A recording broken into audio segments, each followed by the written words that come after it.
Bad Mondays. By Handyman. Interlude. Unprepared. Magic does not work the same everywhere. Elder Wildwood learned that the hard way. They all did. The Greenwood tribes have had to deal with a lot during their time occupying these vast deciduous forests, taking care of it. The magic here was unsuitable to ponies, who could not intuitively control the growth of the plant life nor soothe the hearts of the wildlife that made its dwelling here. It would not be commanded, but nor was it like the wild land of the blighted ever free to the west where magic roamed as it wilt. Rather the magic of the Heartwoods was mischievous, recalcitrant, playful at times. If Wildwood did not know any better he'd swear the forest was aware. It wasn't, of course. They all could have avoided so much heartache in the past if that were true. Still, there are times when he is up late at night, watching the fireflies float lazily over the waters, flitting between reeds and alighting upon eternally blossoming lilies. Resting and merely feeling the etheric winds caress the lake, creating tiny disturbances across its sapphire blue surface, as if tiny invisible dancers were cavorting, he couldn't help but wonder. He shook his aged head, his antlers rattling with the various jewels and precious metals signifying age and various dignities he has been awarded through his life. He smiled, lying down upon the soft folds of his rug and reading a scroll upon the floor. He strained his vision and harumphed. The great elk tapped his hoof softly on the floor 3 times. "If you'd be so kind," he whispered. There was no response. He smiled. "Please."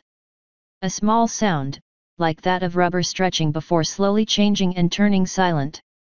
Slowly a growth emerged from the floor, between the creases and folds in the wood, and the scroll was held aloft on vibrant, green plant life that had grown upon the request.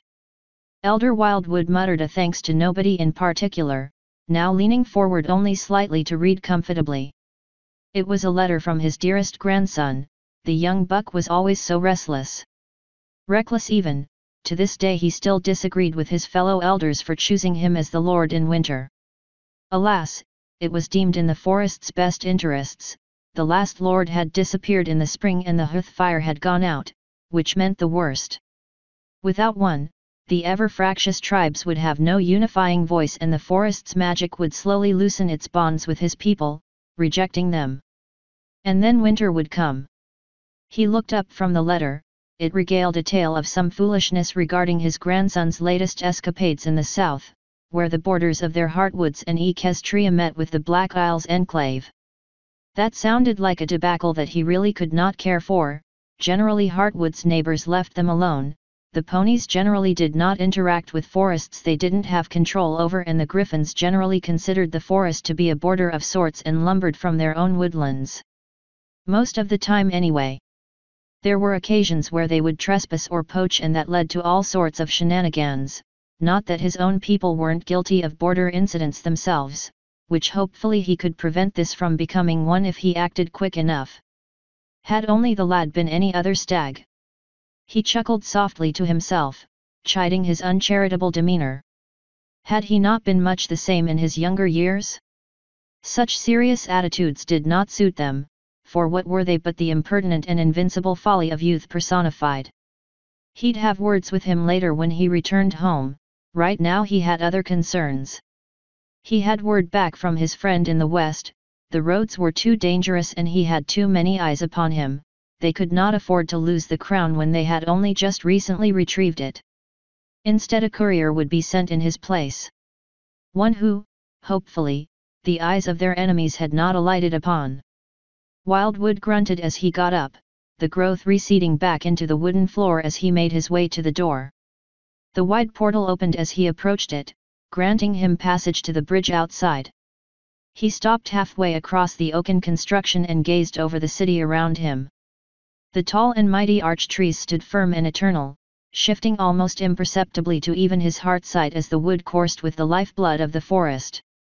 Lights shone among the dark spires amidst the blue mists of the night, sparks of life and hope in the quiet of the dark, streaks of moonlight piercing the thick canopy, like silvered tears streaking through the veil of evening. He suppressed a shiver. It was a bit cold out, but he didn't mind too much as he took to following the arcs of the bridges that linked trees to one another and the great spiraling staircases to the lower levels where the markets, warehouses, and stores were kept. Suspended as they were across great boardwalks that covered the ground below in total darkness, utilized by the deer to farm specific flora that could not grow under any other conditions. A frown crossed his wizened features. Already the harvests were looking poor and the animals uncaring of their presence. It did not take long, he thought, for things to turn on them so radically. He hoped his grandson was up to the tasks ahead of him. He rubbed his forehead, the weight of his brow getting heavier as passed through the years. He turned to face west and his ears flicked. I just hope he doesn't do anything foolish. ===. I cannot believe this. The stallion shrank as the force of the voice shook the throne room violently. The guards tried their best to retain their composure, but there is only so much you can do when gale force winds batter your frame at such close proximity. Celestia used her voice much more rarely than her royal sister, but when she did. Do you have any idea what you've done? What you could have started? But Auntie Celestia. He whined. He was on his belly in full supplication before the enraged Diarch. The brutesy could ve killed me. Anipone could kill you, you dolt. The Sun Princess raged. She had never before directly insulted her nephew and it showed on the hurt and shock that graced his expression, but now was not the time for her Majesty's subtle graces and calm expression. No Pone had seen her this enraged so openly in centuries. It was not because she was never angry, she just preferred expressing her displeasure in other ways. Had Blue Blood been any other family member, Anipone else who had done this as their first great faux pas, she'd merely adopt a cold expression and glare into the pony's very soul, for all the world still calm as could be, but clearly displeased. However, it was Blue Blood. Some pony who had been getting under her skin since the moment the prince discovered he could order servants around. And now he had gone and done it, went off to find the griffin dignitaries in order to lambaste them for her kicking him out of the castle for a week. A week. It's not as if he didn't have an estate, or a holiday home, or friends he could have visited. Well, okay, maybe he didn't have friends, but it's not for lack of trying on her part to introduce him to ponies. She could have asked her protégé for help in that regard, but as fun as it is to foist things upon Twilight, she'd never forgive herself for making the elements put up with him. In the end she supposed it was fortunate he had happened upon the human rather than one of the kings. At least the griffins could clearly keep their pet monster on something resembling a leash. Had Alexander been the one to have been insulted so? And now, she said, her voice calming to more reasonable levels, to every pony's relief. She sighed. And now we need to send reparations as a symbol of our kingdom's friendship and goodwill, as an apology for the offenses you laid. She said rather pointedly. A kiloshu of silver. For the reference of the audience, a kiloshu is the equivalent of 1 ton.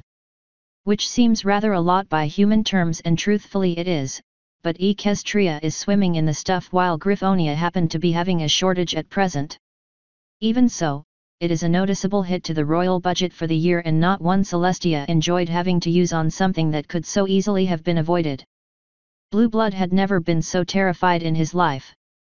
First Auntie Luna had laid into him with truly shocking vehemence, and now Celestia, his favorite auntie, was giving him a dressing down. Prince Blue Blood.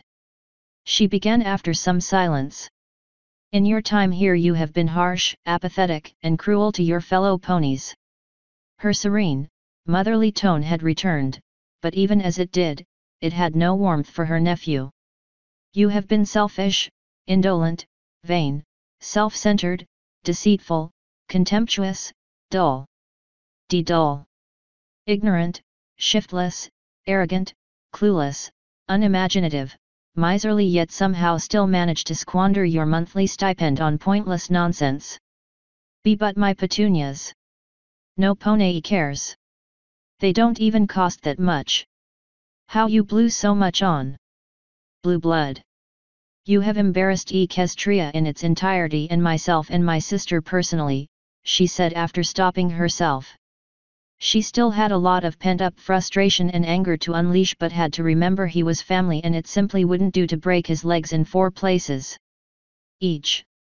At least, she couldn't do it personally. As such, I find it a suitable punishment that you will go to the fall tourney in Furthingart. Amongst other things, she said, knowing full well the prince had never had a hoof lifted in anger against him in his life. But he began. He had already protested the idea many times over to no avail, but there was always a slim glimmer of hope. Celestia held up a hoof for silence and with it, blotted out that thin ray of hope. His face fell. As such, I agree with Luna when she suggests you should be adequately prepared. Celestia said, narrowing her eyes slightly. We can't have you losing after all. Be prepared? Why, you mean you'll help? Blue Blood said, looking up. Daring to hope he might still come out of this with some of his dignity intact. Celestia smiled lightly. Of course I will. Bright Lance, she said, turning. A grizzled, old-looking, earth pony stallion emerged from the side of the throne room. His fur a dirty gold and his short-cropped mane brown, fading to grey. A scar across his muzzle and clear blue eyes that studied Blue Blood as he trotted over to bow before the princess. What would you have of me, princess? He asked. He had been out of retirement for several years now, only in the castle on business with the royal blacksmith when he was summoned to the throne room. He had arrived midway through Celestia's wrath and knew he was probably not going to enjoy what came next. I have a favor to request of you, old friend. She asked serenely. He frowned up at her, an unconscionable faux pas for pretty much anybody else to have done. However, the guards didn't react, for reasons Blue Blood would soon, to his misery, discover. It would mean so much if you would indulge me. He stood back to his hooves and bowed his head once more, sighing internally. You merely have to ask, he said in response, wondering how much he would actually be compensated for this little favor. He eyed the simpering excuse for a stallion beside him and had a fair idea how much he'd demand of her if she were anybody else. Prince Blue Blood here will be representing Equestria in a foreign tournament. He is in need of assistance to prepare for the upcoming events. Would you kindly lend your skills and experience to his betterment? She asked. One of the guards beside the throne was visibly shaking, his face scrunched up, trying to hold back laughter. Bright Lance regarded her with a neutral expression before turning to regard the prince, who was looking up at him. I suppose I could try to give him some gentle motivation, he said, his ear flicked. The other guard let out a short snrk, but otherwise was succeeding in keeping a stoic expression, much more so than his comrade. Prince Blue Blood's eyes were darting about. What was every pony talking about? Who was this pony? Why is that guard's eyes watering? My sincerest thanks, Bright Lance. I will not forget this. Celestia beamed at him. He bowed once more before turning to face Blue Blood and glared down at him with a stony expression. Blue Blood blinked. He managed to voice before suddenly finding himself on the floor outside of the throne room, thrown wide of the doors after having opened them with his own flying body. It took him several seconds to register through the pain and shock that he had just been thrown out of the throne room by his mane. He had landed hard and flailed to get back to his hooves. He turned to see Bright Lance walking calmly up to him from the throne, his face still that mask of stony indifference. Wait. Hang on, there's got to be barracks. Bright Lance ordered as he reached the prince and decked him across the face. Now. Move it. Blue Blood was sent back to the floor under the force of the blow and suddenly panicked as he got back to his hooves and tried galloping away. Wrong way. Bright Lance shouted as he cut the prince off from the corner he was about to turn. Blue Blood got another decking for trying to get away. Why are you hitting me? He whined. Because you're letting me. Stop. Then stop me. Move. Bright Lance hounded, giving the downed prince a kick in the flank to get him moving again. Celestia listened at the terrified whines of her nephew and the harsh barks of her former marshal. For a moment, a part of her felt the tiniest twang of guilt for putting the poor colt through this. It was only for a moment, however. In truth, this was probably the best thing to happen to the prince, and it was a long time in coming. So she assuaged herself, knowing that at least if nothing else, the prince will learn some humility. Goodness knows he needs it desperately. Luna emerged from the doorway behind the throne leading off to the royal study, a book levitated before her. So how did it feel? She asked, smiling lightly. Celestia let out a breath. Good. She admitted. But I had to hold myself back. Why? We certainly did not. I know, Luna. The whole castle knows. Good. So why did you pick Bright Lance? He's good. So is Iron Shield. We still think we should have chosen her. She would have killed him, Luna. Celestia admonished, looking at her sister as she sat beside her. Luna had a light smile on her face. Lunae, she said, narrowing her eyes. Oh come, he's just going to get trounced one way or another, why not have him be trained by some pony who would show him no more mercy than that creature will? Luna asked. Celestia shook her head. Maybe I am being too soft. We should think so, dear sister. Luna said, her eyes closed as she did so before she returned to her book. The two sat in silence for a few moments, simply enjoying one another's company, the shouts of the prince and the old marshal distant now. The silence was interrupted by a small golden flash as a scroll appeared before Celestia, her horn lit up to catch it before it hit the ground. A familiar seal upon parchment. Celestia smiled as she opened it to read. Who is it from? Luna asked. Rose. Celestia answered, you know how she likes to keep in touch. She's also asking how you've been. It is kind of her to spare a thought, but really, must she ask every time she sends a letter? I am over it, Luna said, looking down at the floor sadly. Celestia spread her wing to embrace her sister. She always slipped out of her airs when she was morose or overly thoughtful. Celestia always felt the need to remind her just how much she was loved. That she'd never let her be alone ever again. Lulu, Celestia said softly. I know, Luna replied. Tell her I'm fine. She said. Celestia smiled warmly down at her sister. Luna thought for a bit, biting her lower lip. Mayhap thou shouldst not tell her anything about the day's events. I wouldn't breath a word to that old gossip. Celestia chuckled. She'll find out about it in time, she doesn't need me to hurry the news along. Luna rolled her eyes. Like that makes us feel so much better. ===. What are you still doing here, tough guy? Midnight asked cockily as she strolled up to the day guard. She had come to the barracks to find her misplaced helmet but spied the blonde-maned stallion still in the training room through the open partition. MMPH Cloud responded, flicking his ear. He was out of his armor and about to head back to his bunk. Just enjoying the show? He said. Midnight frowned.